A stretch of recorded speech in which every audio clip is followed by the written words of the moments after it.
সবাইকে সহানুভূতিতে রাখতে নেই, ভালোবাসার চোখে তাকাতে নেই, মনের কোমল সিন্ধু চেনাতে নেই, ছাড় দিতে নেই কথায় কথায়, মাথায় তুলতে নেই যত্নে কিংবা আহ্লাদে, হোঁচট খেয়ে পড়ে গেলে হাত বাড়িয়ে দিতে নেই, সম্মানে রাখতে নেই, না বলা কথা বলতে নেই, অপ্রয়োজনে দূরে থাক, প্রয়োজনেও সময় দিতে নেই, কথা রাখার ব্যস্ততা দেখাতে নেই, দীর্ঘশ্বাসের গভীরতা চেনাতে নেই, বিষণ্ণতায় নিচু হয়ে আসা মাথা দেখাতে নেই।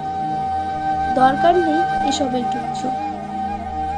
ছোট থেকে একটা কথা শুনে এসেছি জানো, আশীর্বাদটাও সবার কাছে চাইতে নেই, কারণ সবাই তোমার জন্য দুহাত তুলে প্রার্থনা করবে এমনটা ভেবে থাকলে তুমি চরম বোকার দুনিয়ায় বাস করছো। কারণ যে তোমার ভালো চায় না তার কাছে তোমার আশীর্বাদ প্রত্যাশা করা মানে তোমার খারাপ চাওয়াটা তাকে আরো একবার মনে করিয়ে দেওয়া। তাই প্রতিবারে সবকিছু মেপে মেপে করবে, তাকে ততটুকুই দিবে যতটুকু সে ডিজার্ভ করে, তার বেশি এক চুলও নয়।